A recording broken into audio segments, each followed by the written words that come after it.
Ano na? Galaw-galaw na guys. Bakasyon naman natin sa trabaho. Kaya dapat, relax na naman tayo ngayon. Baliw ka talaga. Paano magiging bakasyon ng 5 days leave without pay? Hindi mo ba nararamdaman na sagad sa bone marrow ang kalungkutan pag walang sweldo? Napaka-OA naman. Bakasyon na rin yun. Kasi pupunta tayo sa probinsya ni Clarissa. Baka may mga chicks dun. Yan, diyan ka magaling. Mukha kang chicks. Nakailang balik ba ang manuscript mo? Hindi nga yan umaabot sa chief editor. Sige lang. Tumawa ka lang, Jomar. Porkit hindi mo alam ang pinagdadaanan ng mga taga-editorial section. Tinatawanan lang kami ng entertainment section. Mga kupal.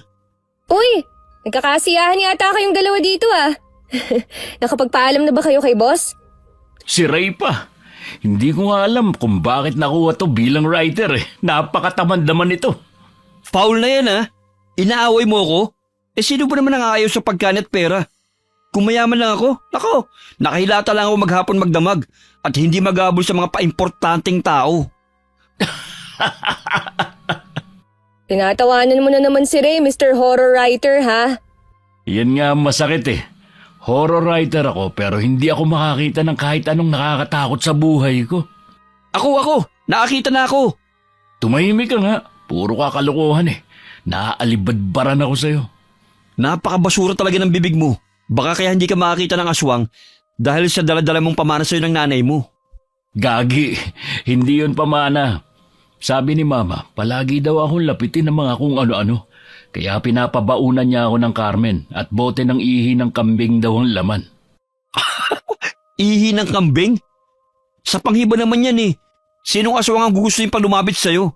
Pero baka nga yung kinukwento mo sa akin kababata mo noon eh, diwata yun. Naalala mo pa ba yung itsura niya? Hindi na nga eh. Pero ang alam ko, siya yung nagsabi kay Mama sa mga kababalaghan na nangyayari sa akin nung bata pa ako na hindi ko na maalala ngayon. Kaya ako binigyan ng mga pangontra ng nanay ko. Baka soulmate mo yun. Sayang naman, di mo na maalala. Paanong maalala? Bigla na lang silang naglaho nun. Ewan ko talaga sa'yo. Bitter. Porket palaging iniiwan. Abat, tapalang ko kay ang bibig mo. Siya nga pala, Clarissa. Saan nga pala yung venue ng birthday ng lola mo? Sus, kulit ng itlog. Sa probinsya nga namin. Ika-60th birthday. Hindi makaluwas sa probinsya kasi alam niyo na, arthritis is waving. Kaya pala 5 araw sinabi mong i-file naming leave. Sentido komon. Hindi naman nasa kabilang barangay lang yung probinsya ni na Clarice. Ayoko nga sanang sumama kasi sayang yung minimum wage ng 5 araw. Sumama ka? Balita ko nasa probinsya raw yung maraming aswang. Malay mo, doon mo na makita yung hinahanap mong totoong aswang.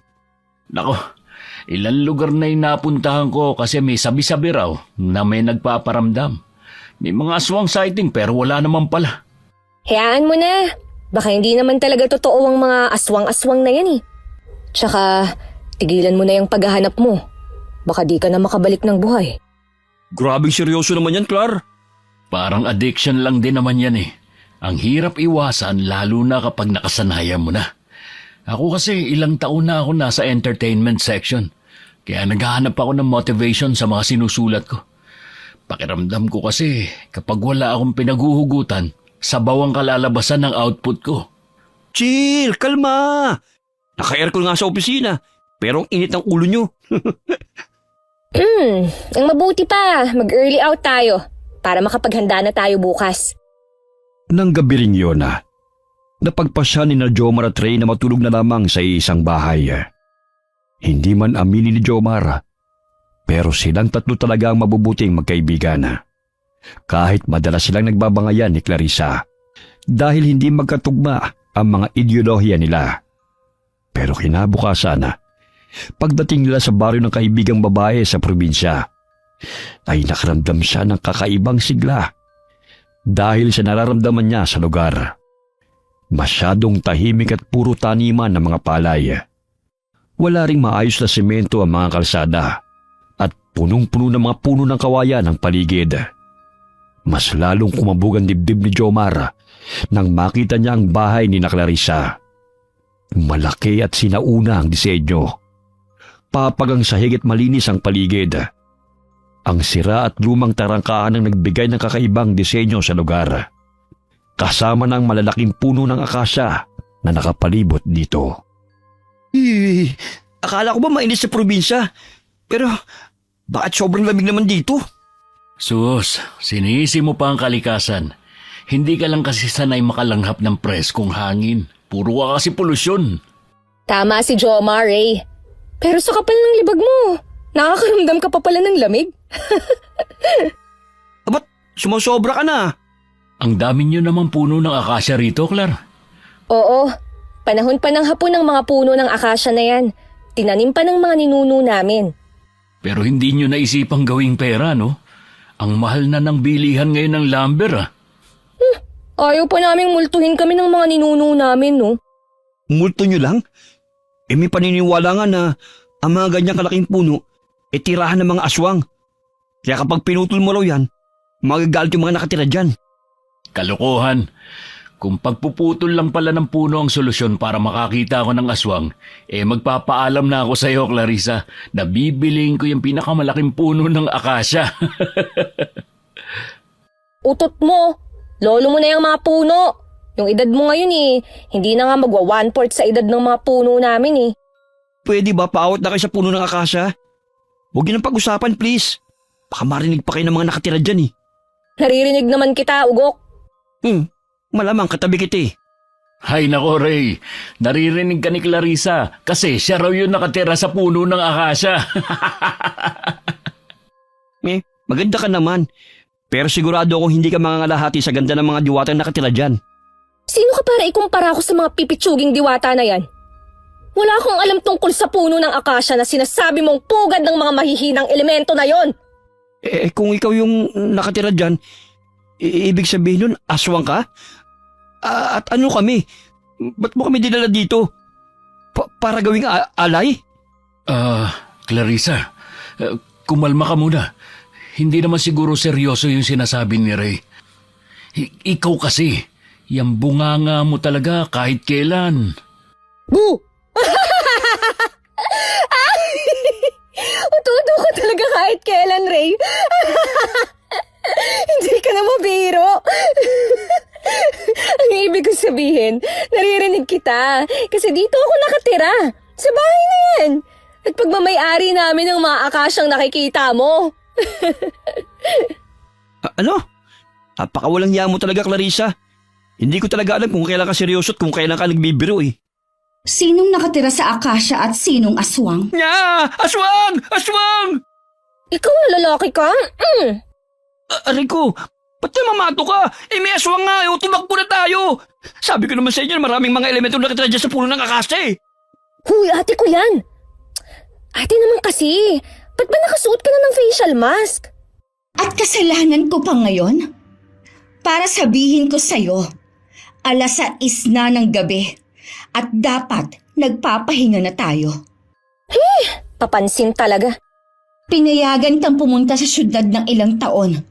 Hindi para maging ganyan ang ugali mo sa nakatatandang kapatid mo, Clarissa.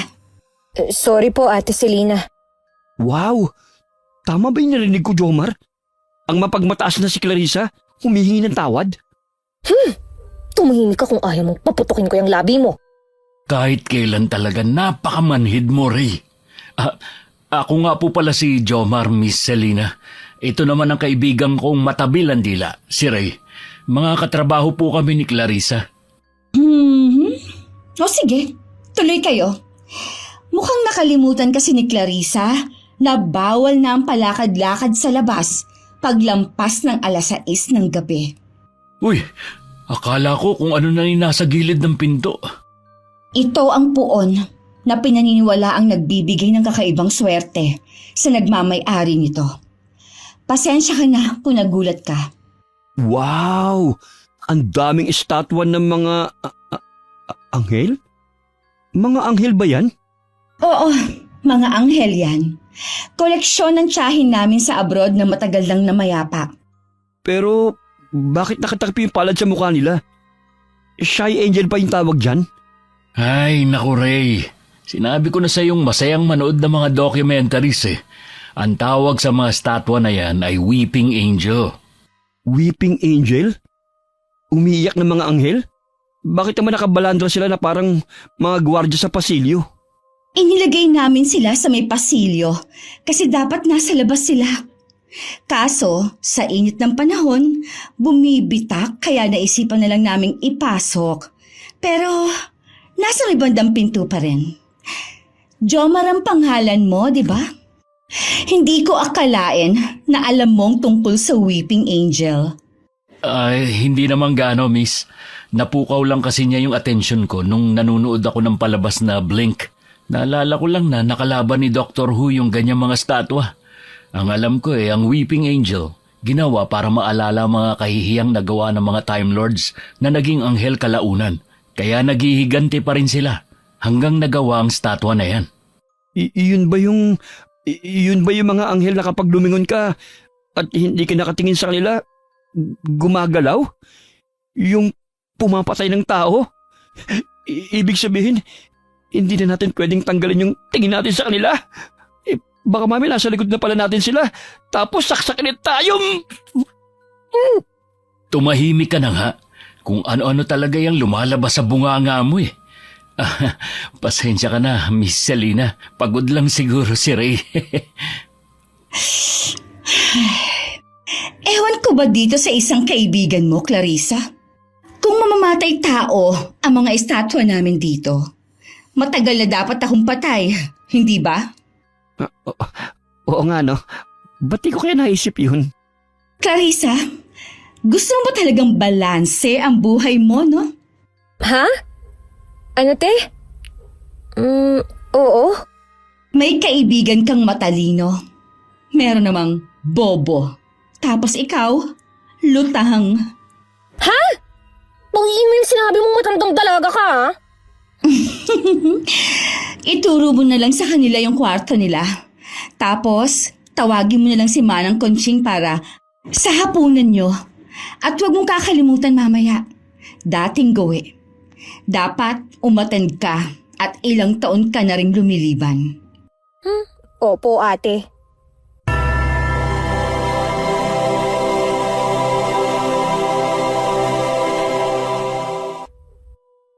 Grabe. Ang ganda-ganda ng kapatid mo, Clarissa, pero ang bigat ng presensya niya. Para mapapao ko lang kung anong sabihin niya sa'yo eh. Paanong hindi bibigat ang presensya? Kung ano-ano yung sinasabi mo. Naiinsulto mo na yung pamilya niya. Malay ko ba? Isara mo na lang yung bibig mo, Ray. Kung wala namang lalabas na mabuti dyan. Oh, sakto. Andito na si Manang Conching. Manang, pakiayos na nga ho yung higaan ng mga bisita ko sa taas. Ako na lang ang bahala sa pagkain namin. Ay, hindi na muna siguro ako kakain. May ikaw, Jomar. Hindi na muna siguro. Napagod ako sa biyahe natin eh. Ganun ba? O halika kayo mga iho. Sa taas ang kwarto ninyo at puno ang mga kwarto sa baba ng mga gamit sa bahay. Pasensya na kayo kung ito lang ang kwartong maipapahiram namin, ha? Ayos na po ito. Mukhang madami po kaming bodyguard dito Oo. Dati kasing kamarero ang pamilya ni na Ma'am Selena. Huminto lang noong matanda na ang donyang lola nila. Kaya naimbak na ang mga santo dito sa kwartong ito. Pero alaga pa rin naman sila. Ganun ho ba? Mukhang maalam ho kayo sa pamilya ni na Clarissa. Matanong ko lang po, ilang taon na ho kayong nagtatrabaho rito? Hindi pa ako pinapanganak. Nandito na ako. Kasi dito na rin tumanda at namatay ang mga kaanak ko. Maiwan ko na muna kayo at mag-aayos pa ako para mamaya. Salamat ho, Manang Conching. Joms, para namang minamarini tayo sa mga santo na ito. Tapos paglabas natin dito, mga banal na tayo. Tumahimik ka nga dyan. Magbihis ka na lang para makatulog na tayo. Uy, talagang ipipikit mo na lang yung mga mata mo rito? Hindi nga yata ako makakatulog nito eh. Kasi parang may nakatingin sa akin. Kinikilabutan ako. Ay magrereklamo ka kay Clarissa? Nakakahiya Kaysa naman patulugin ka sa tabi ng mga Weeping Angel. Mas pipiliin ko na lang dito matulog sa tabi ng mga rebulto. Oo na. Dami mo nang sinasabi. Dig mo pa yung nanay ko eh. Nanay mo siguro si Aling Telma. Sino yun? Ewan ko sa'yo. Natulog si Jomar katabi ang kaibigang si Ray sa isang silid. Pero hindi pa man tumatagal ang pagkakaidlip niya, ay may kakaibang lamig ang gumagapang sa paa niya. At pakiramdam niya, ilang pares na mga matang nakatitig sa kanya. Sinubukan niyang sipain ang paa ng kaibigan niya para tignan kung gising pa ito.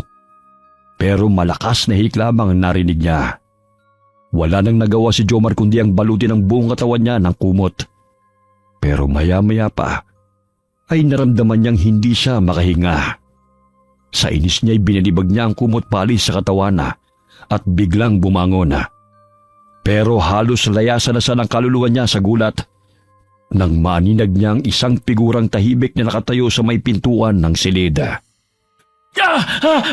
Anong kailangan mo? Wala akong may bibigay sa'yo. Nakiki-birthday lang ako rito. Wala akong pera. Hindi rin masarap ang karne ko. Tulong! Tulungan niyo ako! May aswang! Aswang? Nasaan ang aswang? Nasaan yung sinelas ko? Paluin natin yung aswang! Mga ugok! Kalalakan yung tao pero nagsisisigaw kayo na parang mga babae.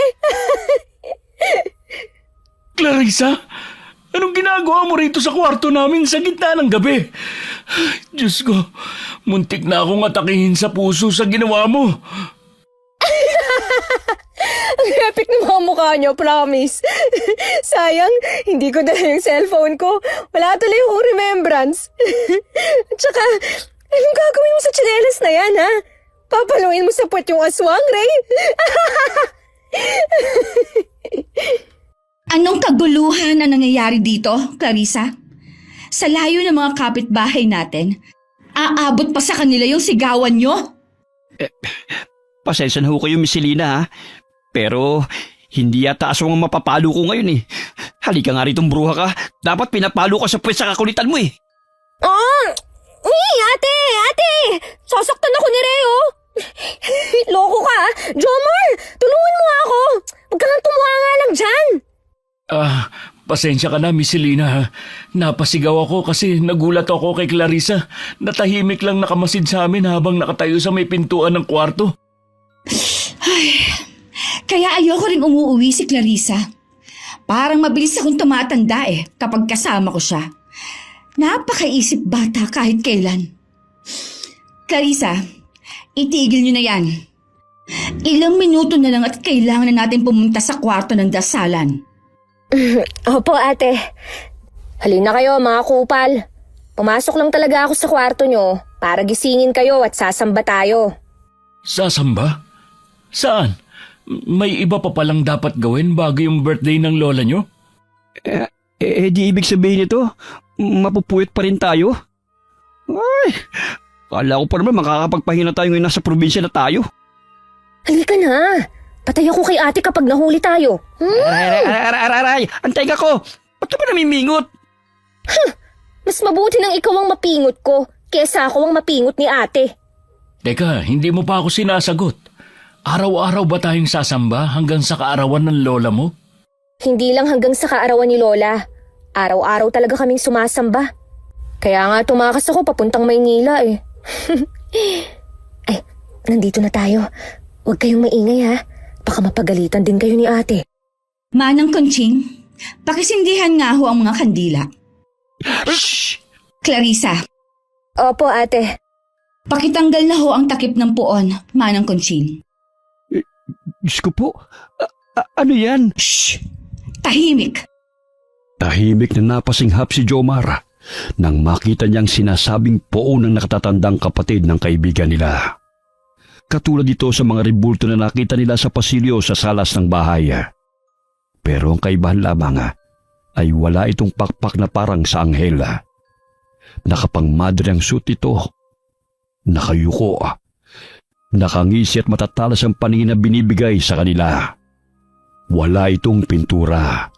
Maliban sa mata nitong mapupula na parang mata ng mabangis na hayop. Nagsimulang gapangan ng kilabot si Jomar nang magsimulang magbigkas ng dasal si Selena. at napansin niyang katabing si Ray ay sumusunod sa mga kilos ng dalawang babae na para bang wala ito sa sarili. Hanggang sa sumapit ang 3:00 ng madaling araw, pati siya'y nakakaramdam na ng pagkahilo. Ray! Ray! Lumabas na tayo. Hindi ko na kaya dito. Parang maya-maya pa'y mahihimatay na ako. Oh, Ray! Huwag mong sabihing natutulog kang walang yaka. Nag-sleepwalk ka ba? Ay, Diyos ko naman, Ray. Gising! Sobrang bigat ng nararamdaman ko. Parang babagsak na ako anytime. Jomar, ayos ka lang ba? Namumuti ka na oh. Ha? Tapos na ba? Pwede na ba kaming lumabas ng kwarto? Para kasing hindi ako makahinga eh. Hindi ko alam kung anong nangyayari sa akin. Oo, tapos na. Pero kailangang maunang lumabas si ate bago tayo. Para saan ba yung dasal na yun? Bakit umaabot ng 3 oras ang tagal? Tsaka kakaiba naman ang poon nyo. Nakayuko. Hindi mo dapat sinasagot ang ganyang tanong, Clarissa. Dapat, una pa lang, sinabihan mo na ang mga kaibigan mo sa pamamaraan ng pamilya natin para hindi sila nagugulat ng ganito. Lumabas at magpahinga na kayo. Manang, pakikandado ang kwarto pagkatapos mo maglinis. Halina kayo. Doon na lang ako sa kwarto niyo magpapaliwanag. Hindi ako natatakot ha. Hindi ko lang maipaliwanag ang mga nakikita ko. Alam mo namang nakasanayan na natin sa trabaho natin sa media na kahit maliliit na bagay, kailangang halongkatin natin para sa katotohanan. Pasensya ka na. Parang nagalit pa yata ang ate mo. Pero si Ray, parang kakaiba yung kinikilos ni Ray. Sa simula pa lang nung dasal, ganyan na siya. Hindi ko rin alam eh. Baka pagod na pagod lang talaga siya ngayong araw na siya na mismo ang nag-shutdown. Pero paano niya nalaman ang mga dapat gawin kanina kung tulog siya? Yan ang hindi ko kayang ipaliwanag. Hayaan na lang muna natin siyang matulog. Humihinga naman siya kaya magigising pa yan bukas. Samang damo naman yan eh. So ano? Ano yung rebulto na yun? At para saan yun? Ganito kasi yun ah. Hindi naman talaga nakakatakot yung santo na yun eh. Naging parang nakakatakot lang nung napabayaan na. Ibig sabihin, hindi kayong unang may-ari ng santo na yun? Oo, ibinigay lang sa amin. Kasi mahilig naman daw kaming mag-alaga ng mga rebulto. Teka. Hindi ko talaga maintindihan eh. Journalist tayo, Clarissa. Alam kong sa simbahan sinusuko ang mga santong may ganong vibes. Hindi sa mga pamilya na mahilig lang sa santo. Makinig ka kasi muna. Pag sa simbahan siya sinurrender, sa tingin mo ba magagampanan nila yung pagdarasal na gaya ng pagdarasal namin? Hindi. Hindi ka makakasiguro. Kaya ibabalik namin sa dati ang puon na yun. Kahit mapuyat pa kami ng ilang gabi. Parang narinig pa lang kita nung isang araw na kaya ka nasa Manila kasi ayaw mong sumama sa dasal ng ate mo. Kakainis ka kasi eh. Ayaw mo kasing maniwala kagad eh. Oh, sige na. Bumalik ka na sa kwarto mo. Matutulog na muna ako habang hindi pa maliwanag. Akala ko kasi bakasyon, hindi ko alam na konsumisyon pala ito. Ano? Iparinig mo yan kay ate para maaga kang makauwi. Ayoko nga. May kailangan pa akong gawin dito sa probinsya nyo. Sigurado akong malaking scoop to. Hello, mataas na sweldo next month. Yuhu! Ewan ko sa'yo, scoop mo yung mukha mo. Parang kanina lang kinakabahan ka eh. Tapos halos hilahin mo na ako. Alis na nga ako. Hindi na pinigilan ni Jomar na umalis si Clarissa dahil hindi na siya komportable. Bumabalik na naman kasi ang sensasyon na tila may nakatingin sa kanila. Mga matang tila may masamang balak. Kaya naman hindi na maiwasan ni Jomar na kilabutan na dahil sa nararamdaman. Hindi na lamang niya ito pinagtuunan ng pansena at nagkumot na lamang at saka pinilit ang sarili na makatulog. Nagising na lamang si Jomar nang gisingin siya ni Manang Kunching para mag-agahan. Sige po, Manang Kunching. Lalabas na po kami. Bilisan ninyo at huwag niyong pag-antayin si Selena sa hapag na mag-isa. Baka magalit na naman yon. Po? Sige po. Gigisingin ko lang si Ray, Manang. Psst! Ray! Gising na, huy! Hindi ako sumama sa'yo para maging alarm clock mo, ha? Huy! Huh? Hala, bakit sobrang taas ng lagnat mo? Teka, kukuha lang ako ng planggana at bimpo para medyo lumamig ka. Oh, ba't nagmamadali ka, Jomar? Clarissa, buti nandito ka. Hinahanap ko si Manang Kunching kasi hihiram sana ako ng palanggana at bimpo. Sobrang taas ng lagnat ni Ray. Teka, ako na lang ang magdadala sa kwarto nyo. Jomar, bakit parang hindi kayo mapakali? Binalikan kita at naandun na pala si Ma'am Selena sa kusina. Pwede ho bang mauna na kayong kumain? Hindi ko kasi alam kung ano nangyayari kay Ray. Bigla na lang tumaas yung lagnat niya. Ayos pa naman yun kanina eh. Ganun ba? Pwede ko ba makita yung kaibigan mo? Opo, sige po. Nasa kwarto siya.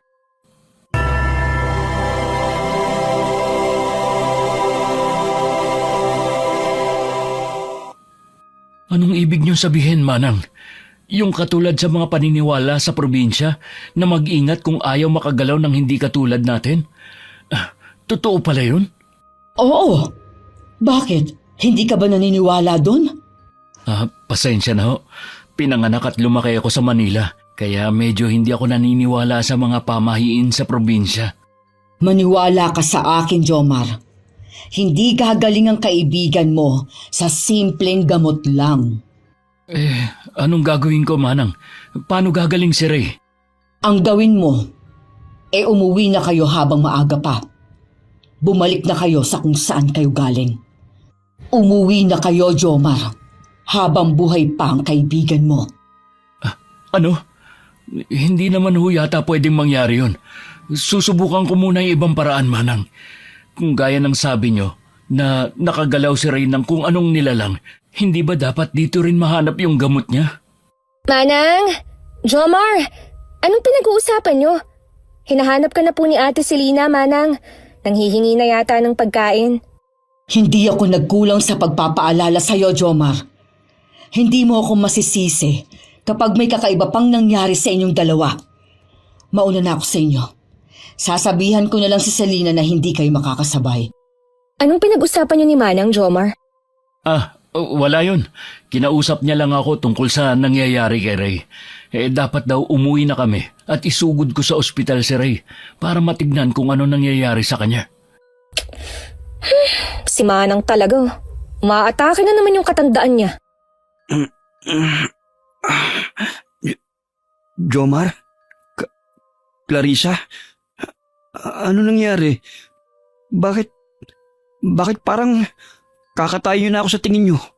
Walang yaka, pre. Pinag-alala mo kami. Akala ko katawa mo na lang ang iuuwi namin sa Manila eh.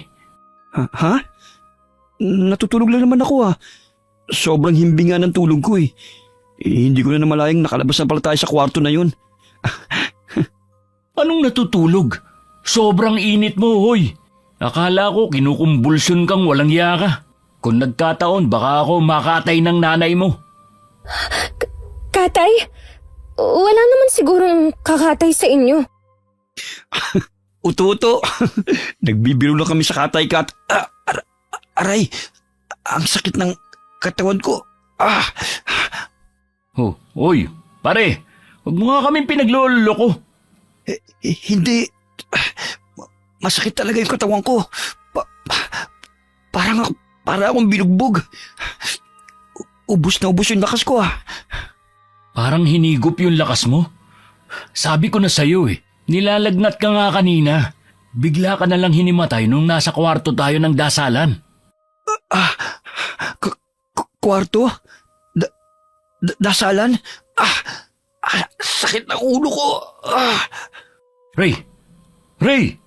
Huwag mong pilitin kung hindi mo maalala. Baka kung ano pa mangyari sa'yo Gagaling ka rin, Ray. Nabigla ka lang siguro sa biyahe kahapon. Jomar, umuwi na tayo. May nilalang akong nakita kanina. Maitim. Sobrang dilim. Maitim siya. Sinasakal niya ako habang nakalun tayo kanina. Gusto niya akong kunin, Jomar. Umuwi na tayo sa Maynila. Parang awa mo na. Oh, Ray! Ray! Gumising ka! Tumaas na naman yung lagnat niya. Baka nagde-deliryo na si Ray. Pabibilhin ko na lang ng gamot si Manang Conching habang ikaw naman, Jomar. I-cold compress mo siya, ha? Para bumaba yung lagnat niya. Maiwan ko muna kayo. Hindi na alam ni Jomar ang nangyayari. Nabubuhay ang dugo niyang mag-imbestiga sa nangyayari dahil isa siyang mamamahayaga. Pero nakasalalay naman ang buhay ni Rhea kung hindi siya makikinig sa payo sa kanya ni Manang Conching. Nang humupa saglit ang lagnat ni Rhea, ay napili na munang magkape ni Jomar sa may balkonahe ng bahay para malinawan ang isip niya. Pero hindi pa nga siya nakakatatlong higop sa kanyang kape, ay nakaramdam na siya ng malamig sa kanyang tabi. Agad na kumabog ng malakas ang dibdib ni Jomar sa kaba.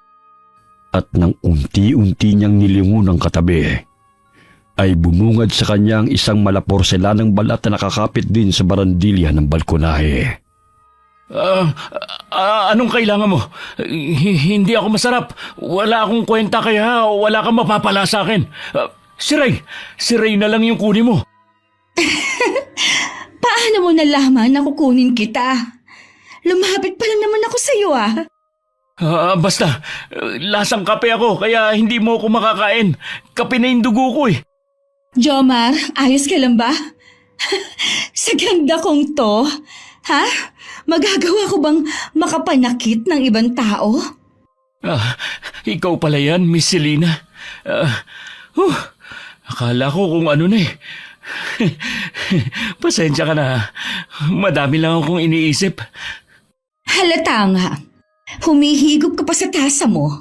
Pero hindi naman nakakaabot yung kape sa labi mo. Pero parang sarap na sarap ka pa. Bakit ka nga pala nandito? Maghahapon na. Akala ko magbo-beauty rest ka na.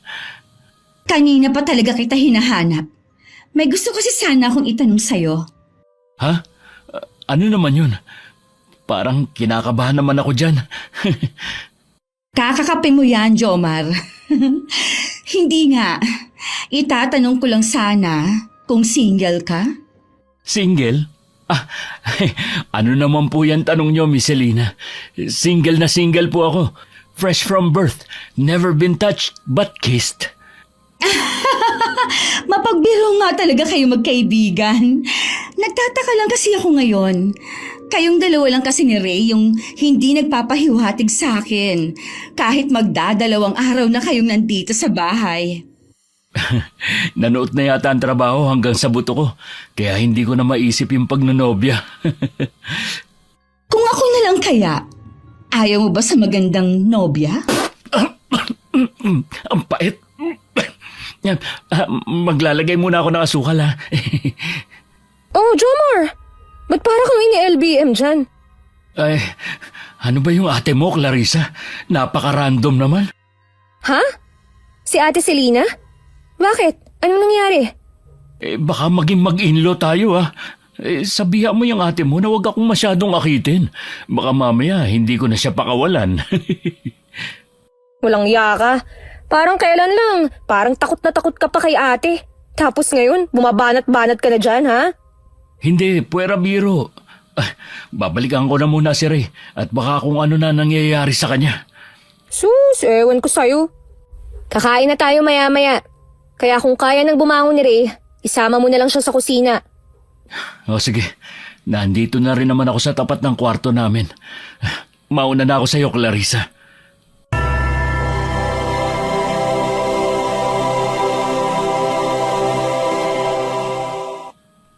Jomar, mabuti naman na nandito ka na. Maayos na ang lagay ni Ray. Dinakdakan ko na ang bunbunan niya ng suka at binulungan ko na rin siya para hindi na siya paglaruan ng kung ano sa bahay nito. Dinakdakan? Ano ho yun, Manang? Proseso yon na pangtanggal ng mga usog o kung ano-ano pang gawa ng mga hindi tulad natin. Gusto mo bang maging manggagamot kaya ka nagtatanong? Kayo naman ho, Manang. Alam niyo namang manunulat ako. Siyempre, kahit maliliit na bagay, importante sa akin. Basta may makuha akong impormasyon. Nga pala, buti at nabanggit mo yung tungkol sa maliliit na bagay. Mukhang alam ko na ang gumalaw sa kaibigan mo, kaya dapat ka rin mag-ingat. Ano ba yan, Manang? Lalaki ako pero sa totoo lang, kinikilabutan ako sa tuwing nagbibigay ka ng babala sa amin eh. Sa tuwing lalabas ka at pakiramdam mo ay may nakasunod sa'yo at wala ka namang makita sa iyong likuran, ang gawin mo lang, yumuko ka. Po? Yumuko ako? Oo, yumuko ka at silipin mo ang nilalang sa ilalim sa pagitan ng iyong hita. Wala naman sigurong mangyayaring ganon, Manang. O siya, paparoon na ako at maghahanda pa ako ng hapunan ng dalawang amo ko. Nahulog sa matinding pag-iisip si Jomar habang nakatitig sa walang malay niyang kaibigan. Matagal na siyang nakakaramdam ng mga kakaibang nangyayari sa bahay na tinutuluyan nila. Pero pasimple lamang niyang binabaliwala ang lahat. Sapagkat hindi pa naman siya nakakakita ng mga aswang o mga supernatural na mga bagay. Nakaramdam ng uhaw si Jomar, kaya nagpasa siyang lumabas ng kwarto. Pero habang naglalakad sa pasilyo, ay hindi niya maiwasang makaramdam ng tila may nakasunod sa kanya. Lumingon-lingon siya sa paligid, pero mga ribulto lamang ang nakikita niya. Hindi rin niya maiwasang pangilabutan sa likod ng kanyang leeg, kaya naalala niya ang bilin sa kanya ni Manang Conching at dahan-dahang yumuko. Halos matumba si Jomar sa kanyang nakita at ramdam niyang tila lumabas ang kanyang puso sa kaba. Hindi naman siguro totoo yung nakita ko, di ba? Wala namang tao kapag nakatayo ako. Hindi totoo yun. Kailangan ko makausap si Manang Conching. Kailangan ko siya makita agad. Boo! Ay, Diyos ko! Huwag niyo po muna akong kukunin. Gusto ko pa makauwi sa Manila.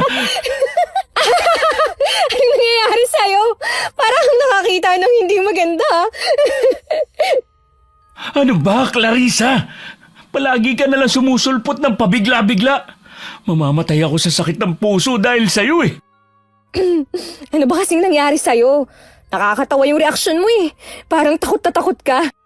Eh sino bang hindi matatakot? Eh walang ilaw yung pasilyo nyo. Ang dilim-dilim. Uy, kalma ka lang. Kaya nga ako pumunta rito kasi sasamahan ko na lang kayo papunta sa kusina. Hindi pa ba nagigising si Ray? Ay, hindi pa nga eh. Kapag nagpatuloy pa to, kailangan na naming umuwi sa Manila sa lalong madaling panahon. Baka napapano na yan at ako pa ang sisihin ng pamilya niya. Sus, ano ka ba? Ayos lang yan si Ray. Napagod lang yan sa biyahe natin. Halika na nga. Kanina ka pa hinahanap ni ate. Oh, kanina ko pa kayo hinihintay. Halina kayo. Maupo na kayo sa hapag na makapagsimula na tayong kumain. Pwede bang sa kwarto na lang kami kumain ni Ray? Makikiusap na lang ako kay Manang Conching na magdala ng pagkain doon. Iniiwasan mo ba ako dahil sa sinabi ko sa'yo kanina, Jomar? Hindi naman sa ganun. Hindi lang talaga ako mapakali na hindi ko nakikita si Ray. Nag-aalala ako sa kanya eh. Siyempre, responsibilidad ko rin siya. Oh, siya. Kung yun talaga ang gusto mo. Manang, pakitulungan nga si Jomar dalihin yung pagkain niya sa kwarto nila. Ha? Teka sandali. Ano bang pinag-usapan niyo kanina? Hindi ko maintindihan eh. Ipaliwanag niyo naman sa akin. Saka na. Halika na po, Manang Conching.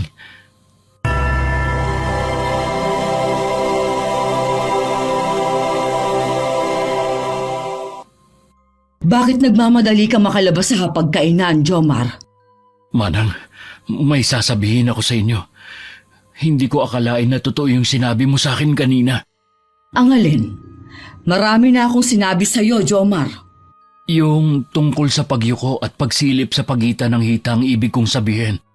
Oh, huwag mong sabihin ginawa mo agad yung tinuro ko sa'yo. Yun na nga ho ang problema eh. Ginawa ko kanina at hindi kayo maniniwala sa sasabihin kong nakita ko. Ano? May nakita ka bang hindi nakatira dito? Sino? Ano? Hindi po, kasi nakita ko ay kilalang kilala nyo. Diretsahin mo na ako, Jomar. Baka maabutan pa nilang nag-uusap lang tayo sa labas ng kwarto nyo. Ang nakita ko po, isang babae. Hindi normal na babae. Nakatiwarik siya, nakangisi, mapula mga mata, at matulis at nakalawit ang dila. Sobrang puti ng kanyang mukha. May maiitim na ugat na nakapalibot dito. Siya si... Ay, mabuti pa pumasok ka na. Tinatawag na yata ako ni Selena. Hindi ba, Clarissa? Clarissa, anong ginagawa mo rito? Hindi pa kayo tapos kumain ng pinsan mo, di ba? Pinagmamadali ni Ate Selena si Manang Conching kasi may iuutos siya sa matanda. Ganun ba? Papasok na lang muna ako at baka nakakaistorbo pa ako sa inyong dalawa. Maraming salamat sa paghatid ng pagkain, Manang. Ako na lang ang tutulong sa'yo sa pagdadala ng pagkain mo sa loob ng kwarto. Ray! Jomar! Gising na si Ray!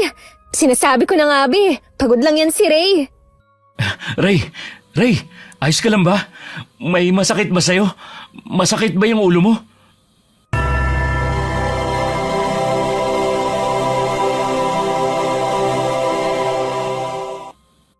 Jomar, nakatitig lang sa kawalan si Ray.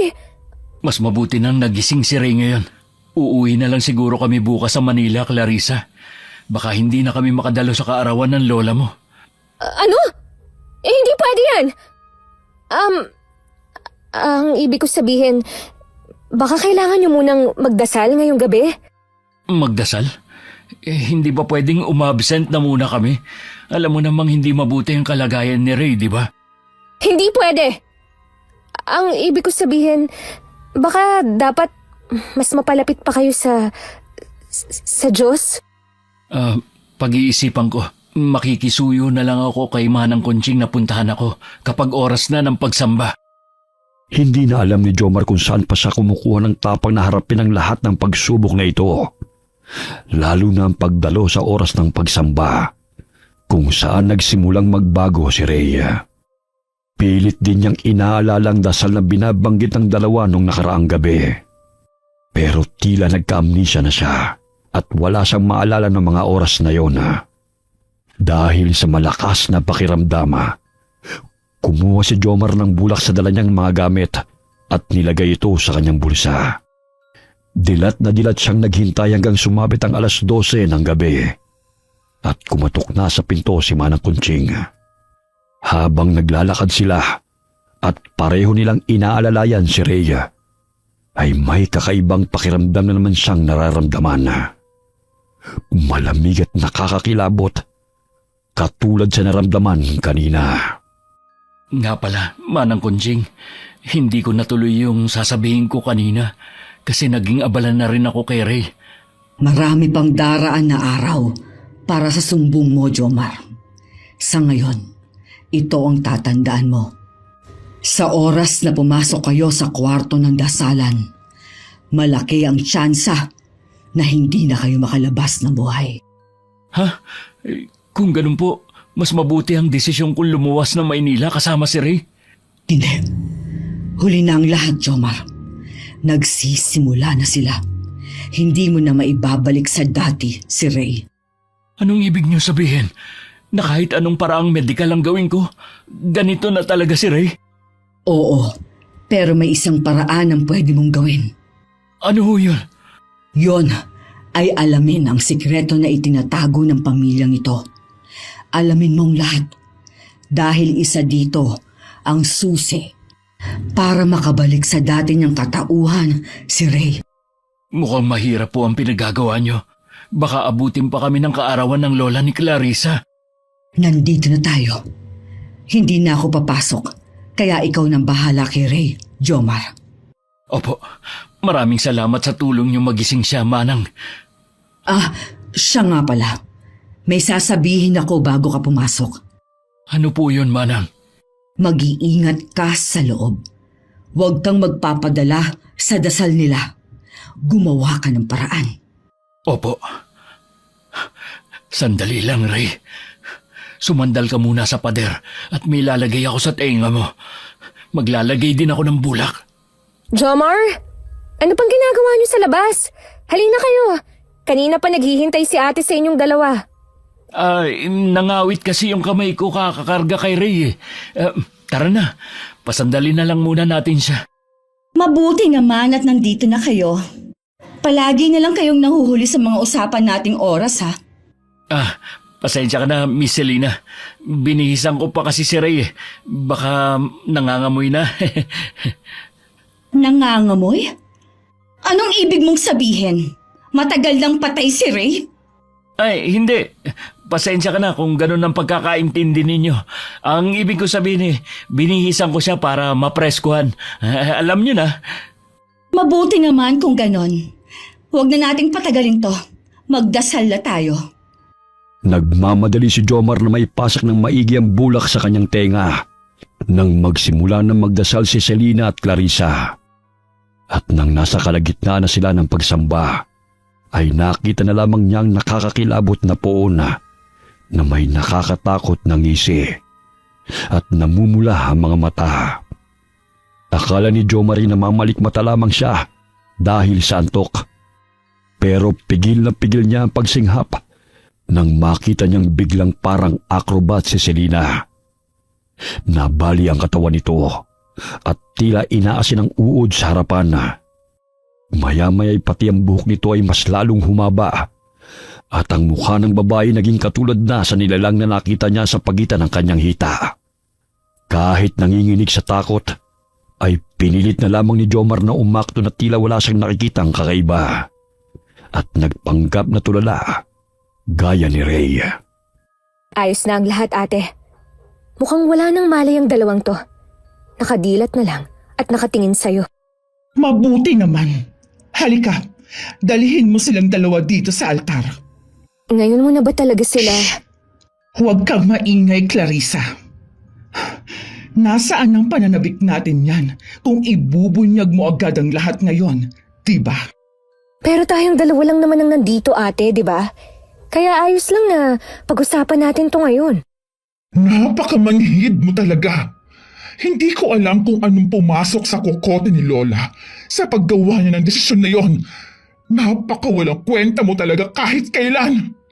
Pasensya na po, ate. Sayang tong si Jomar. Kung pumayag agad sana siya sa sinabi ko sa kanya kanina, hindi ko na sana siya isasali sa planong ito. Teka, bakit may tubig ang mukha ni Jomar, Clarissa? Ha? Pawis? Pawis ba to? Anong pawis? Bakit magkakaroon ng pawis yan tapos itong pangit na katabi niya wala naman? Pupunasan ko na lang siya, ate. Baka kanina pa siya pinagpapawisan talaga. Ayusin mo. Mukhang nakakuha ng ating pinuno ng tamang lakas. Kaya naman, ibalik mo na sila sa dati nilang pinagkakaupuan. Pero, ano muna yung sinabi mo kanina kay Jomar, ate? Sinabi ko lang naman kung gusto niya ng nobya na kasing ganda ko. Oh, bakit parang galit na galit ang ekspresyon mo, Clarissa? Galit ka ba na sinubukan kong akitin ang lalaking gusto mo? Kasi kung hindi ka mahina, kung tinanggap mo lang sana ang pagiging mandurugo mo, makakaya mo na rin ang ginagawa ko ngayon. Hindi ho ako galit, ate. Namamangha lang ako kapag ginagamit mo yung abilidad mo. Gisingin mo na ang mga taong yan. Huwag mo na akong inuto. Baka mamaya, ikaw ang ipalit ko kay Jomar. Oho, masusunod ho. Jomar! Jomar! Kumising ka na nga! Ha? Ano nangyari? Tapos na ba yung pagsamba? Wala na dito si ate, kaya pwede na kayong bumalik sa kwarto. Pasensya ka na ha. Sobrang napagod yata ako kahapon kaya hindi ko na malayang nakatulog na pala ako. Ganun ba? Mabuti naman. Halika na, tulungan na kita sa pagpasan kay Ray pabalik sa kwarto nyo. Hindi na kailangan. Malapit lang naman yon. Matulog ka na. Malamang pupuntahan kami ni Manang Kunching para tignan yung kalagayan namin. O sige, sabi mo eh. Sure ka na ba? Pwede naman kitang tulungan. Oo naman, kaya ko na to. Sige, mauna na ako sa inyo.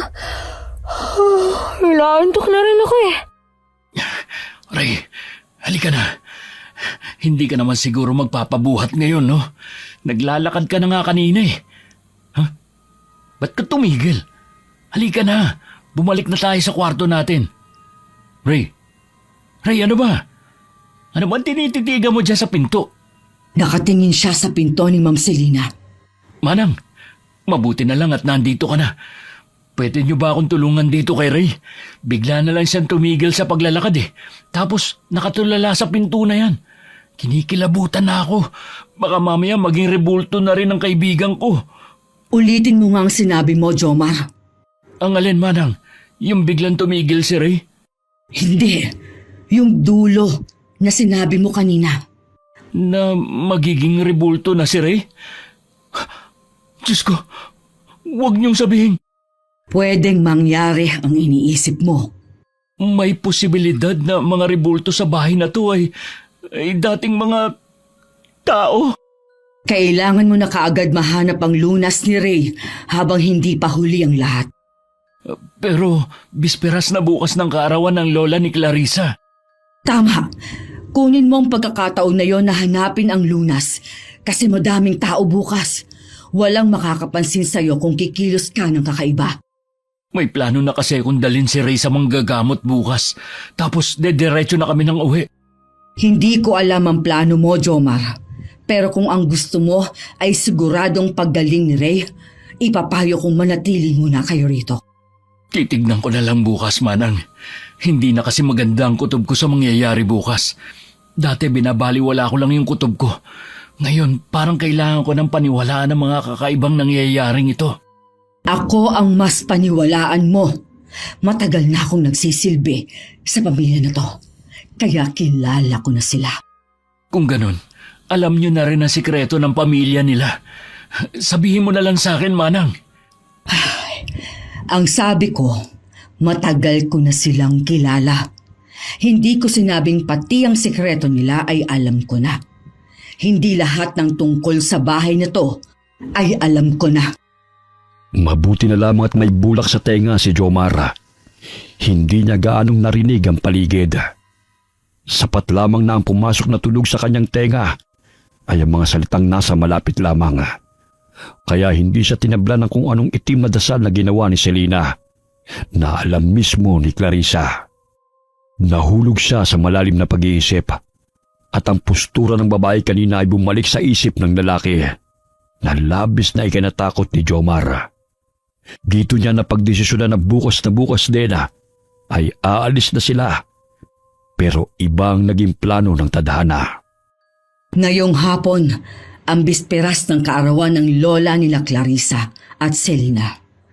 Kaya wala nang lalabas pagpatak ng 5:00 ng hapon, ha?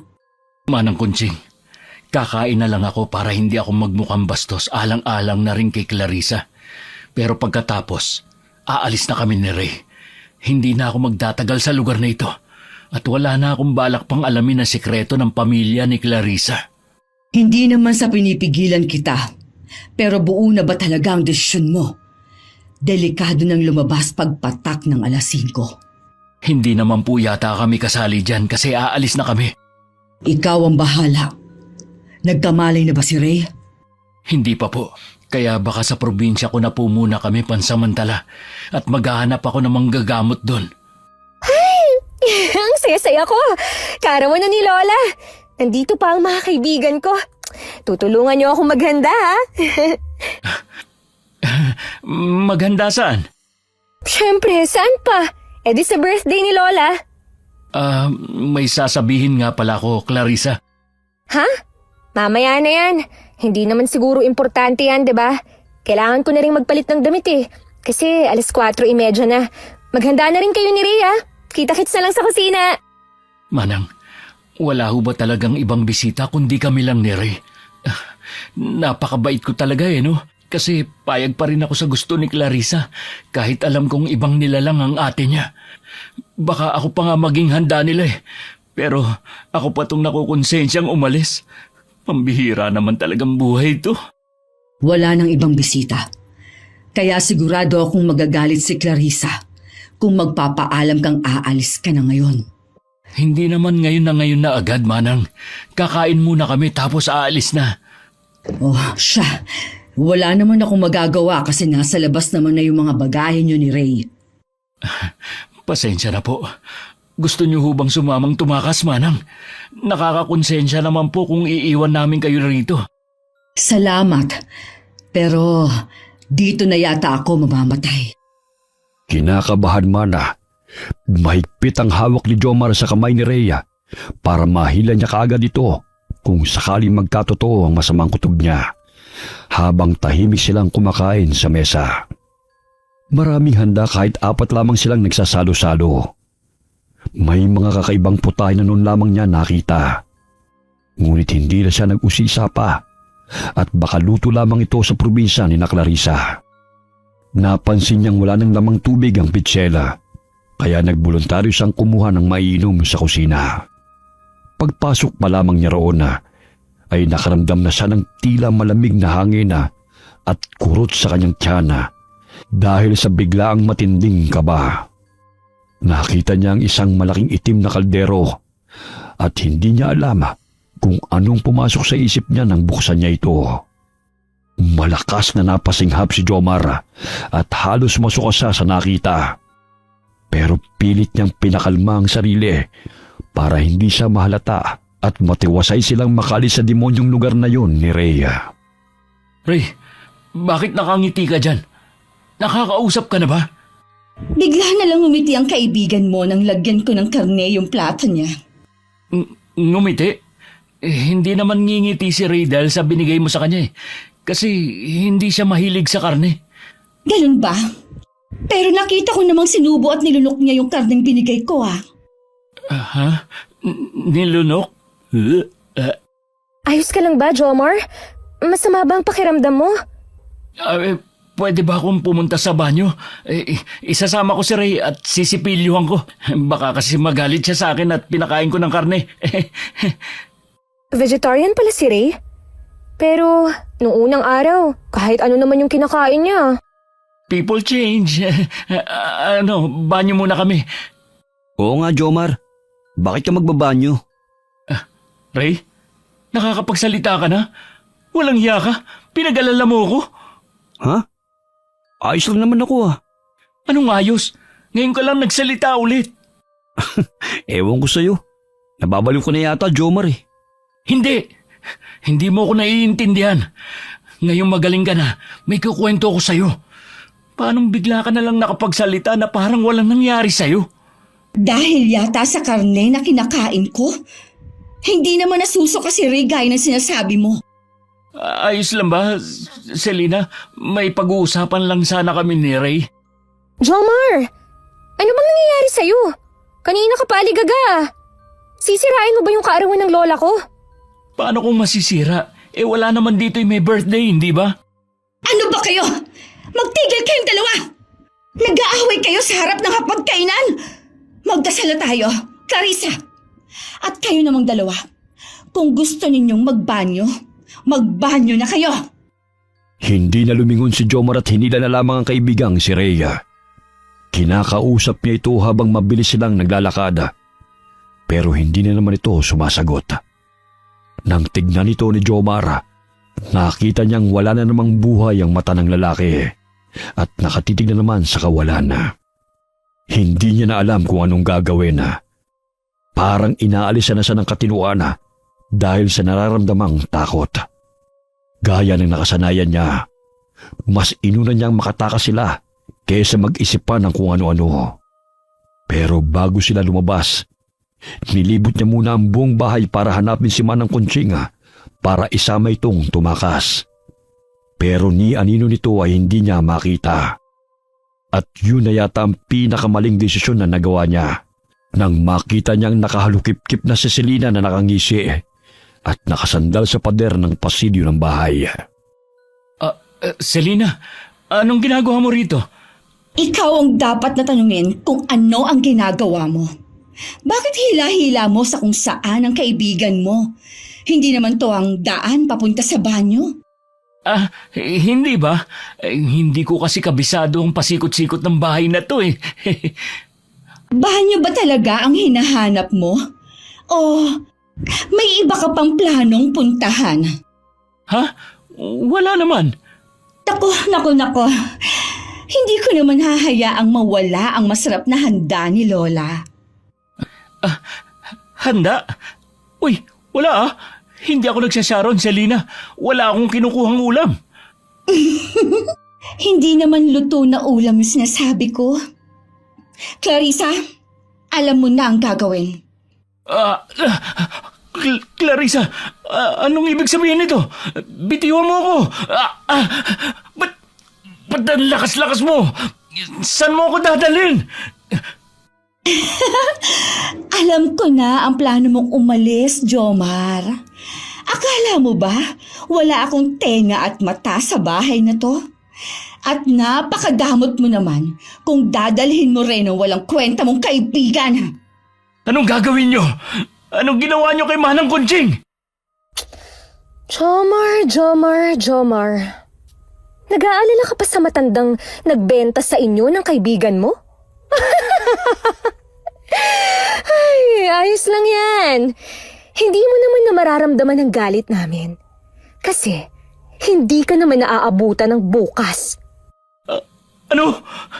Clarissa, ikaw rin? Walang hiya kang babae ka. Anong gagawin mo sa amin ni Ray? Eh ano pa? Kinaibigan ko kayo para gawing alay sa araw na ipapasa na sa akin ng lola ko ang mutya ng mga aswang. Aswang, totoo kayo? Oo! Totoo kami! Malas mo lang. Hindi mo na kami magiging pulutan sa diaryong pinagsusulatan mo. Tama na yan, Clarissa. Itali mo na sila sa altar. Naghihintay na ang lola sa kwarto ng dasalan. Ang lola? Mabuti naman at naisipan niya ng tigilan ng laro na inumpisahan niya.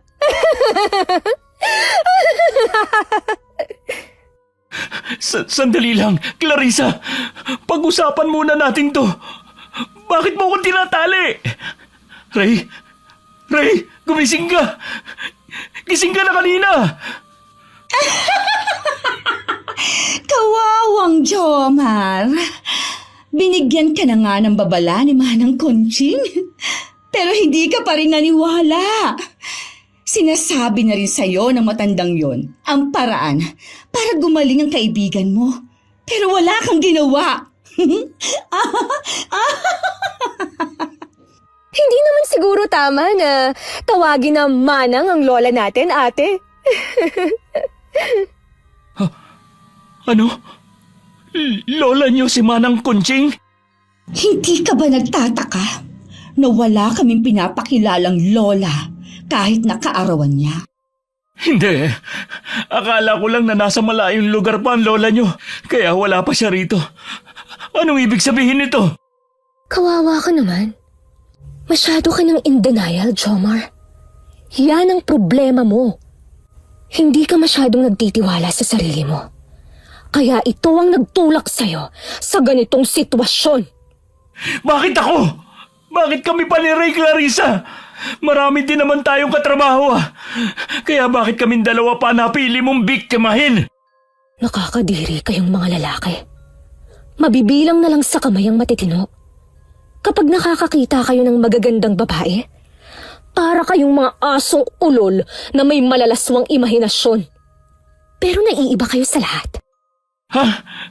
Anong akala mo sa amin ni Ray? Mga santo? Hindi kami perpektong lalaki.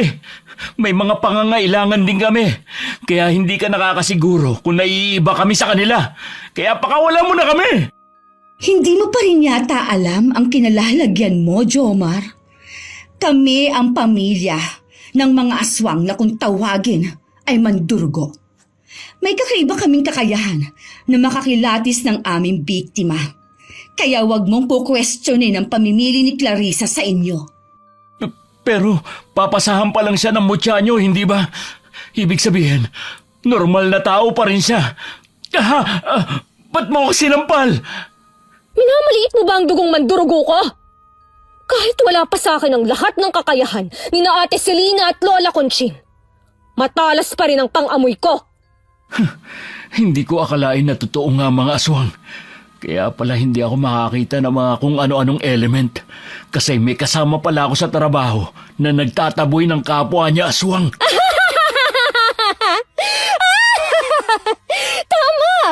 Tama ka dyan. Kaya ngayon, maging masunurin kang alay at tulungan mo na lang ako sa pagiging lubos kong mandurugo. Hindi ako papayag na mamatay na lang dito. At hindi maisulat ang mga naranasan ko. Kaya naman hindi ako papayag na magamit mo sa kasamaan.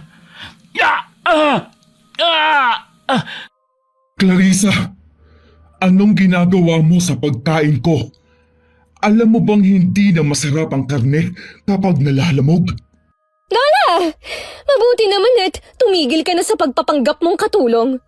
Hindi ko rin talaga kayang makita kang nag-aalaga ng ibang tao eh. Lalo na kapag mas mababang uri sa atin. Masaya ako at nasulit ko ang kaarawan ko. Kaya naman, konting panahon na lang ang hihintayin natin para maipasa sa iyo ang mudya at mabuhay ang ating puon. Siguraduhin ninyong hindi makakatakas ang dalawang yan, Selena. Masusunod po, Lola. Mga baliw kayong lahat! Pakawalan niyo kami rito! Ibalik niyo si Ray sa dati! Malabo yung hinihingi mo. Mas lalo na ang makabalik si Ray sa dati. Isa sa inyo ang kailangang mayanggaw at maitali sa buhay ni Clarissa. At si Ray ang pinakamadaling mabiktima. Anong maitali? Hindi ako papayag! Gagawin ni Clarissa na personal na pagkukunan ng enerhiya si Ray. Kaya malabo ang hinihiling mo. At ikaw naman, magiging alay ang dugo mo sa pagkabuhay ng puon. Ang sariwang dugo ng birhen lalaki. Yan ang kailangan namin. Hindi! Pakawalan mo kami! Selena! Bumalik ka rito! Pakawalan mo kami! Hindi na ininda ni Jomar ang nananakit niyang kamay at hindi na rin pinansin ng lalaki ang nakakakilabot na presensya na dulot ng nakakatakot na poon sa kanyang likod. Agad niyang ikinuskos ang kamay na may tali sa kanyang likod sa may matulis na gilid ng altara. Mabilis at paulit-ulit, hindi alintanang paghapdi ng kanyang balat. Hanggang sa maramdaman niyang nag-iinit na ang tali at tuluyan na nga itong naputol. Wala na siyang sinayang na oras. Agad niyang hinawakan ang kwelo ni Ray at hinila ito. Wala nang lakas si Jomar para kargahin pa ang kaibigan, kaya minabuti na lamang niyang hilahin ito. Halos magdilim ang paningin ni Jomar at masuka dahil sa kaba habang tumatakas sila. Pero hindi pa man sila nakakalayo sa bahay, ay nakarinig na siya ng alulong ng aso at malalakas na pagaspas ng ibon sa kalapit na gubat. Buisit, Ray. Gumising ka na kung ayaw mong iwang kita rito. Ano ba kasing nilaklak mo na bigay ni Selena at Clarissa para maging ganyan ka? Ha? Nilaklak? Tama. Ba't ngayon ko lang naalala yun? Sinabi ko na sa'yo, Clarissa, na huwag kang aalis sa tapat ng kwarto kanina. Bakit ako yung sinisisi mo? Ikaw naman yung bigla na lang umalis. Hindi ba ako pwede magbanyo? Hindi ako katulad ni Lola Conching na nakatatagal sa anyo ng mandurugo. Tao pa rin ako, kaya nakakaramdam ako ng mga pangangailangan. Ang sabihin mo na lang, ayaw mong patayin si Jomar kasi gusto mo siya kesa sa pagiging laruan mo. Tumahimik ka kung ayaw mong dugo mong sipsipin ko. Lintik, ang bilis nila makahabol. Teka, naalala ko. Dala ko nga pala yung boteng bigay ni Lolo. Nasaan na ba yun? Maghiwalay tayo sa paghahanap para mabilis. Doon ka sa kabilang sulok ng gubat. Ako dito sa bungad. At paano mo sila madadalang dalawa kapag nakita mo sila? Alalahanin mong wala ka pang kapangyarihan na mandurugo. Nakakainis ka na talaga. Ito, yung boteng sinasabi ni Lolo na nakakabuhay raw ng dugo, kaya ayokong gamitin. Baka tumalab kay Ray. Pipisilin ko yung ilong mo, Ray, para malunok mo ng maayos. Pasensya ka na. Kaysa naman iwan kita sa lugar na ito. Jomar? Anong ginagawa natin dito? At bakit ako nakiga sa pagitan ng hita mo? Shh!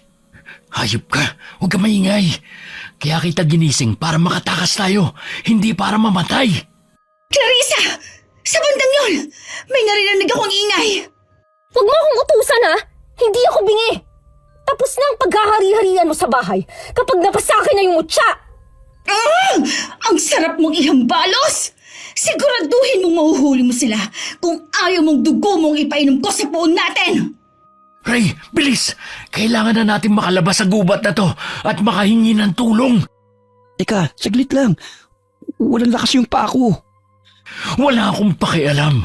Ihahakbang mo yan o magiging dinuguan ka ni na Clarissa. Clarissa? Dinuguan? Wala akong maintindihan. Saka ko nasasabihin sa iyo lahat. Ang importante sa atin ngayon ang makalayo. Clarissa! Sa banda mo! Ayun sila! Tumatakbo palabas sa gubat! Huwag kang utos ng utos! Habulin mo rin! Jomar, bakit ba tayo tumatakbo? Huwag na natin paghabulin si Clarissa na mahal ko. Bumalik na tayo. Kasal kami. Umayos ka, Ray. Hindi kita niligtas para ipahamak ang buhay ko. Kung hindi ka patitigil, tatapalan ko ng dahon ng alingatong yang bunganga mo. Teka lang, Jomar. Kailangan bang kaladkarin mo ako? Hindi na ako makapaglakad. Literal na hinihila ko na lang yung paa ko. Kung binilisan mo ang takbo, hindi ka na sana makakaladkad. Sinabi nang walang lakas yung paa ko eh. Inuubos mo lakas ko. Itiko mo na yung bunganga mo, Ray. Lintik na mga peste to. Ang bibilis tumakbo. Kung pwede lang ako magbago ng anyo kahit hindi pa madaling araw. Hingal na hingal si Jomar at parang walang katapusan ang gubat na tinatakbuhan nila. Panay naman ang reklamo ng kaibigan niyang si Rhea nang pabalag niya lamang itong kinakaladkad palayo sa dalawang babaeng aswang. At nang lingunin niya ang kaibigan ay nakita niyang warak na ang salawal ito dahil sa pagkakasabit-sabit sa mga sanga na dinadaanan nila.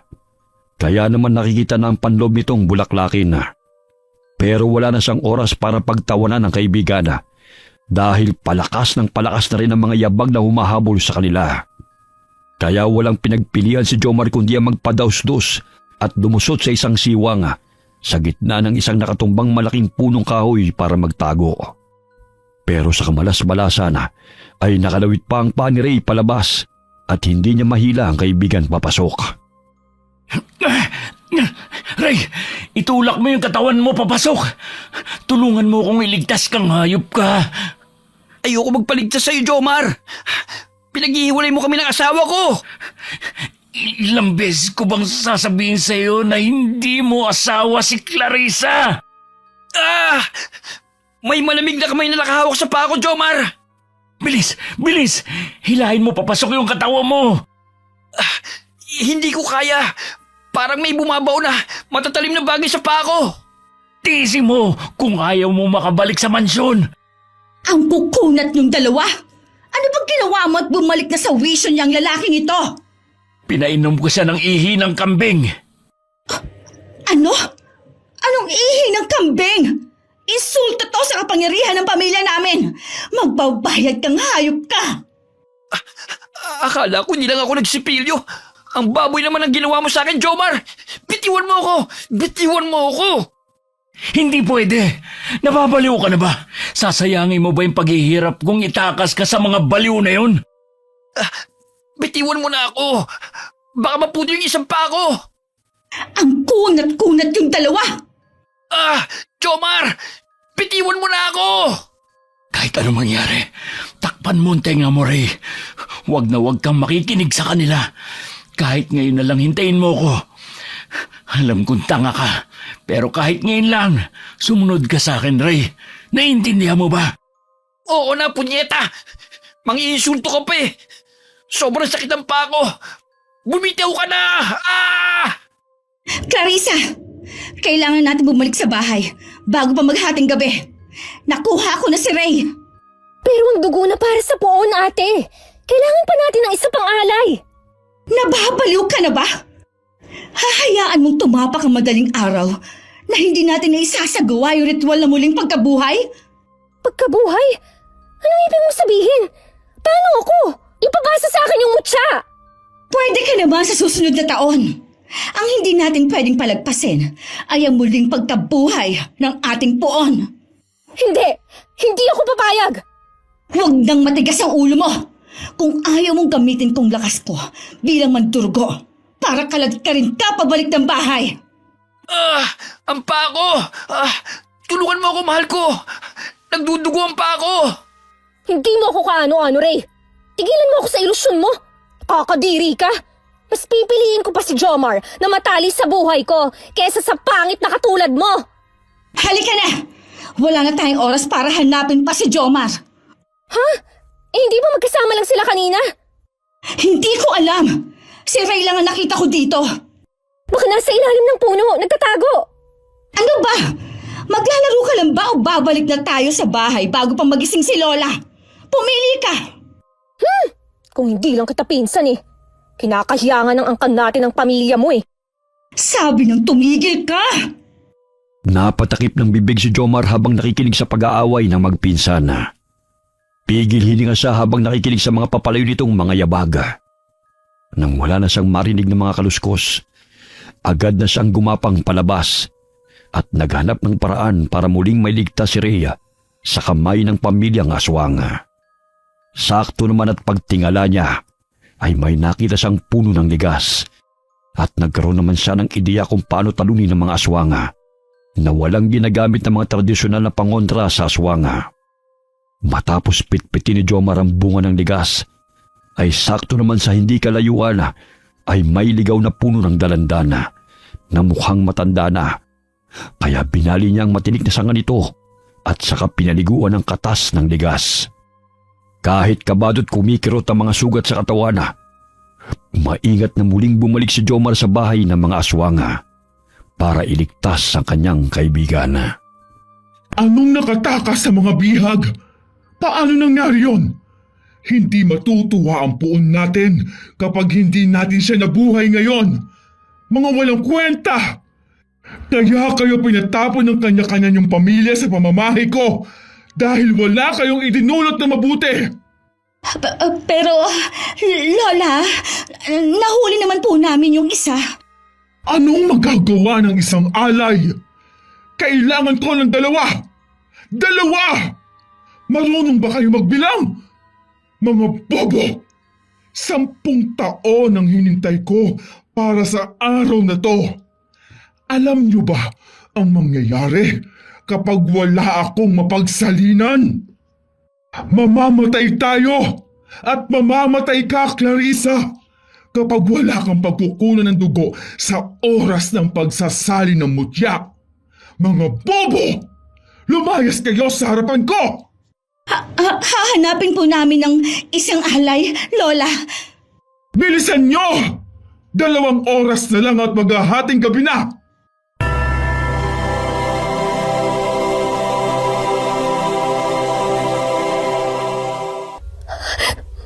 Mamamatay ako! Mamamatay ako! Ayoko pang mamatay! Kailangan kong mahanap si Jomar. Hindi pwede to. 5 taon ko siyang inakit. Hindi pwedeng wala siyang silbi. Hindi pwede to. Hindi pwede. Umayos ka, Clarissa. Kailangan na ulit nating lumabas ng gubat. Maaabutan pa natin si Jomar kapag nagmadali tayo. Ano? 2 tayong aalis? Paano si Ray? Paano kung makatakas na naman siya? Anong gagawin natin? Ayoko pa mamatay. Magiging makapangyarihan pa ako mandurugo katulad ng pawn natin. Aray! Kailangan kitang sampalin para magising ka sa katotohanan, Clarissa. Kahit kailan, hinding-hindi kita hahayaang lamangan ako. Walang kabutihang nananalaytay sa dugo nating mga aswang. Kaya hindi ako makakapayag na uutos-utusan mo ko balang araw. Ano? Napakatuso mo talaga. Alam kong tinago mo si Jomar para hindi matuloy ang pagsasali ng mutya sa akin. Saan mo siya hinayaang magtago? Sa gubat? Sa gubat? Aha! Sa loob ng putol na kahoy na yun ba? Magaling ka rin eh, no?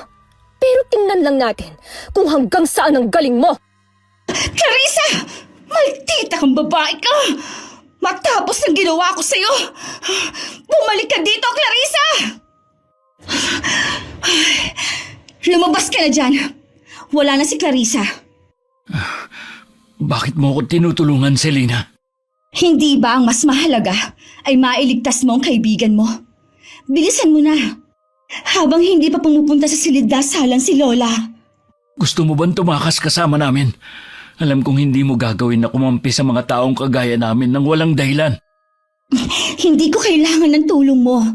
Kung gusto kong tumakas, matagal na akong tumakas. Bilis na! Naaamoy ko na ang Lola na paparating na dito. Lintik. Ray! Ray! Halika na! Pakakawala na kita. Huwag mong sabihin wala na namang lakas yung mga paa mo para tumakbo. Jomar, natatakot ako. Totoo bang iaalin na yung dugo ko para mabuhay itong nakakatakot na puon sa likod natin? Oo, kaya nga sinabi ko sa iyong bilisan mo ng pagtakbo kanina. Jomar! Huwag mo nang kalaga ng tali ni Ray! Papalakas yung amoy na nasisinghot ko! Dito! Bilis! Magmadali kayo! Sundan niyo ako! Aha! Sinasabi ko na nga ba eh. Buti na lang at nakinig ako kay Lola. Clarissa! Akala ko nasa gubat ka! Sinabihan ako ni Lola na bantayan kita dahil wala siyang tiwala sa mga ikinikilos mo. Tama nga siya. Kampi ka pa rin talaga sa mga tao. Kaya pinatay ni Lola ang nanay at tatay mo. Tumigil ka, Clarissa! Hindi mo ko kaya kapag nagpalitan niyo ako ngayon. Kawawa ka naman.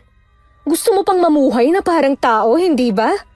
Eh paano ka magiging tao kung hindi ka na makakabalik sa anyong tao mo kapag nagpalit ka sa pagiging mandurugo mo ngayong pulang buwan? Ha? Katulad ni Mama at Papa, kaya kong isakripisyo ang buhay ko para sa mga taong mahalaga sa amin. Baliw, baliw, baliw, baliw ka! Pilit mo pa rin inaalala yung kababata mo na wala namang maalala tungkol sa'yo. Wala na kwenta si Jomar. Kaya bakit mo pa siya nililigtas? Sinabi ko na sa'yo, huwag mong hahawakan ng mga taong importante sa akin. Magbabayad ka! Napanganga na lamang si Jomar nang makita niyang biglang pumuti ang buong katawan ni Selena. Mas lalong humaba ang buhok at kukong maitim. Ang mga mata nito'y pumula at may mga maliliit na ugat na lumitaw sa mukha nito. Parang tipikal na vampira ang babae. Nakita naman niyang pumwesto na tila naghahanda si Clarissa para sa pagsugod ni Selena. At ilang segundo lamang ay nagsalpukan na ang dalawang aswang. Kahit hindi nagbabagong anyo si Clarissa, malakas pa rin itong nasasangga mga kalmot ni Selena. At napapantayin pa rin ito ang bilig ng babae. Pero ang hindi niya inaasahan ay ang pagsugod ng isang figura papunta kay Selena. Kaya walang pinagpilian si Jomar kundi kunin ang sandata niya at sinangga ang atake ni Manang Conching at pinaulanan niya ito ng sunod-sunod na pag-atake at tinamaan niya ang dibdib nito. Buwet! Hindi ko akalaing makakahanap ka ng paraan para makagawa ng sandata na panlaban sa aswang. Pero hindi na kayo magtatagal ng apo ko. Magpaalam na kayo sa mundong ito. Hindi ko hahayaan na buhayin niyo ang poon! Ako nang bahala sa dalawa, Jomar. Sirain mo ang puon sa may altar para hindi na matuloy ang binabalak nila. Hindi! Hindi! Hindi ako papayag na masira mo ang matagal na naming inaasam! Jomar, bilis! Clarissa, mahal ko. Alam kong hindi ka masama, kaya tigilan mo na yan. Naiinis na talaga ako sa kamamahal mo. Wala na akong pakialam kung wala na kaming alay. Ikaw ang uunahin ko! Si Ray! Ray! Hindi! Jomar, huwag mong iwan ang poon! Hindi ko hahayaan na sirain mong pinaghirapan ko. Ako nang magiging pinakamalakas na mandurugo sa buong angkan namin. Ah! Ang kamay ko! Bitiwan mo ang kamay ko! Hukluban! Ah! Anong klaseng armas yan? Ba't nasusunog ang balat ko? Pagbabayaran mo to! Namalayan na lamang ni Jomar na tumilapon siya at sumuka ng dugo ng bumangga ang katawan niya sa pader ng bahay. Umuubo-ubo siya nang lapitan siya ng matandang aswanga at hinawakan sa leeg. Bago pa ulit-ulit na sinuntok at kinalmot sa iba't ibang bahagi ng kanyang katawan. Nang pakiramdam niya ay mawawala na siya ng ulirat, nagawa pa niyang ibalibag ang aswanga at gumulong siya sa paanan ni Selina na mahigpit na hinahawakan si Clarissa. Napansin naman niya ang pulang pakete na gawa sa tela na nahulog sa kanya nang tumilapon siya sa lupa. At laking pasasalamat niya, nasuot pala niya ang Carmena na palaging ipinapasuot sa kanya ng nanay niya. Pero malayo siya kay Jomar at hindi niya maigapang ang lasog-lasog niyang katawan. Nang mawawala na siya ng pag-asa, nakita niyang tinakbo ito ni Ray at sinipa palapit sa kanya at ang kaibigan naman niya ang pinagdiskitehan ng matanda. Ray! Jomar, ikaw nang bahala sa lahat, pre. Ginawa ko ng parte ko. Kahit na maliit na tulong lang to. Jomar! Si Ray! Huwag kang magkakamaling lunukin ang laman ng karne na yan, kundi papatayin ko tong kaibigan mo. Huwag mo na akong alalahanin, Jomar. Hindi natin pwedeng hayaan magpagala-gala ang mga aswang na ito. Gawin mo ang dapat mo gawin, Jomar. Tuparin mo na ang pangako mong palalayain mo ako. Pero, Selina... Jomar, ngayon na! Sa pagsigaw na yun ni Selina, agad na binuksan ni Jomar ang pakete at nakita na lamang niyang nasusunog na ang kamay ni Selina habang hawak ang sanga ng dalanda na may katas ng anagas at nakabaon sa dibdib ng matandang babae. Pero ang mas ikinagalit ni Jomar ay nang makita niyang nakabaon din ang mahahabang kuko ng matandang mandurugo sa dibdib ni Selina at tumutulo ang dugo sa bibig nito na may nangihinang ngiti. Nandilim na ang buong paningin niya at ramdam niya na ang lakas na galing sa mutsa sa gitna ng karning habilin ng kanyang ina. Dinig niya ang sigaw ni Clarissa nang hawakan niya si Manang Conching at malakas din niyang ibinaon ang kamao niya sa dibdib nito gaya sa pagpatay nito kay Selina. Lola! Hindi ka pa pwedeng mamatay! Isasalin mo pa sa akin yung mutya ng mga aswang! Itong itim na bato ba ang tinutukoy mo? Pwes, tingnan mo kung paano ko wakasan ang angka ng mga mandurugo. Hindi pwede! Bakit mo binasag ang mutya? Hindi maaari ito! Hindi pwede mabasag ang mutya! Ang mutya! Ang mutya! Bitiwan! O sige, sabi mo eh.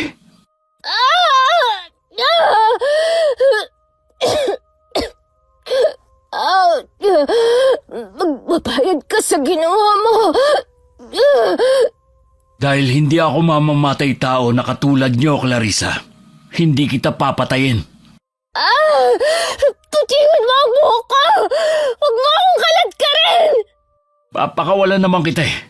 Pero hindi ako sigurado kung mabubuhay ka pa kapag nasugatan ka ng tinik ng dalandan at laso ng anagas. Wag! Maawa ka sa akin, Jomar! Hindi ba... May pinagsamahan pa rin naman tayo. Hindi mo yun gagawin sa akin, diba? Para sa buhay na kinuha niyong maglola. Para kay Selina. Magbabayad kang walang yaka! Babalikan kita! Babalikan kita at ang angkan mo naman ang uubusin ko! Sige lang, Clarissa. Tumakbo ka lang. Tignan natin kung hanggang saan na lang ay tatagal mo. Jomar, ayos ka lang ba? Nagdurugo na yung sugat mo. Ayos lang ako. Hindi pa dito nagtatapos ang paghihirap natin. Ha? Anong ibig mong sabihin? Halika, tulungan mo akong tanggalin ang tela ng puon na ito. Naalala ko na yung sinabi sa akin ni Selena nung mga bata pa kami. Ano? Magkababata kayo ni Selena? Paano mo nakalimutan ang importanteng bagay na yun? Alam mo, sakitin ako nung bata pa ako, hindi ba? Naalala ko lang to nung malunok ko ang mutya na bigay sa akin ni nanay, na ibinigay ng ama't ina ni Selena. Ano? Diyos ko, kung di pa tayo mamamatay, hindi mo pa maaalala. Patapusin mo muna ako. Naaamoy ko pa yung panghinang ihi ng kambing sa bunganga mo. Busit ka talaga. Ikaw may kasalanan kaya mapangyang hining ako eh. Magkababata kami ni Selena at pinangako ko sa kanyang babawiin ko ang labi ng kanyang lola na tinago ng tiyahin ng kanyang ama. Para makalaya sila sa pangalan ng pagiging aswang, kailangang sunugin ang katawan nito. Isa naman natin hahanapin yung katawang yun, Aber. Ang poon na yan. Ano? Bangkay talaga ang nasa ilalim ng tela na yan? Oo, ang kinikilalang poon ng mga aswang dahil ito ang pinakamakapangyarihang mandurugo noon. Binuhat ni Jomar ang labi ni Selena na hindi pa nagiging abo, katulad ng isang normal na aswanga, at itinabi niya ito sa altara kung saan nakahiga ang naagnas na katawan ng lola nito. Gamit ang posporo na nasa gilid at gamit ang telang ibinalot sa katawan ng bangkaya, sinilaban ito ni Jomar at saka sila lumabas ng bahay ni Rhea. At mula sa malayo ay tinatalo nilang tinutupok ng malaking apoy ang kahoy na bahay ng pamilyang aswanga hanggang sa magliwanag ang buong paligid at ang natira na lamang ay ang ribulto ng mga anghel at mga santo. Lumipas ang panahon at naging isang alaala na lang ang lahat. Hanggang isang araw ay nabasa na lang niya ang balita sa isa nilang koluma na pumanaw na ang katrabaho nilang si Clarissa na natagpuan ng bangkay sa bukana ng gubat. Okay, sana po nagustuhan niyo ang aming kwento ngayon. Shout out po tayo kay Irma Umali from Italy na isa po sa mga solid inkong natin. Salamat po sa inyo, ma'am. Shout out kay Elaine at Ate Rose. Happy birthday in advance from Atesco family. Hi kay Mami Giselle. Hi kay Pisyang Molina. Hi kay Loida Sadicon from Marinduque. Hi kay Rosette Ersando. Hi kay Sara Baruel from Talisay, Cebu City. Hi kay Pendi Hayoyoy from Dubai. Shout out kina Aris, Roy, George, Roland, Jeff, Kenneth, Cardo, and Christian. Kamusta po kayong lahat dyan? Shout out kina Bella and Yani Regio. Salamat po sa inyo. Hi kay Nida Agulto. Shout out sa Hatulan family. Shout out sa Encolar family at Abuyo family at kay Elizabeth Abuyo. Kamusta po kayong lahat dyan? Hi kay Hani Austria from Tokyo, Japan. Hi kay Benny Ocampo from Tagaytay. Shout out sa Ugal family, lalo na kay Catherine Ugal from South Cotabato.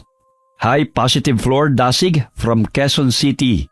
Hi Zenaida Hubbard from San Antonio, Texas, USA. Hi kay Cristina Santelices. Hi kay Josefina Coracha. Hi Periwinkle Rose from Valenzuela. Hi kay Arlene Torquisa. Shout out kina RV and Rosalind Risnes. Alright, maraming salamat po sa inyong lahat and God bless us all.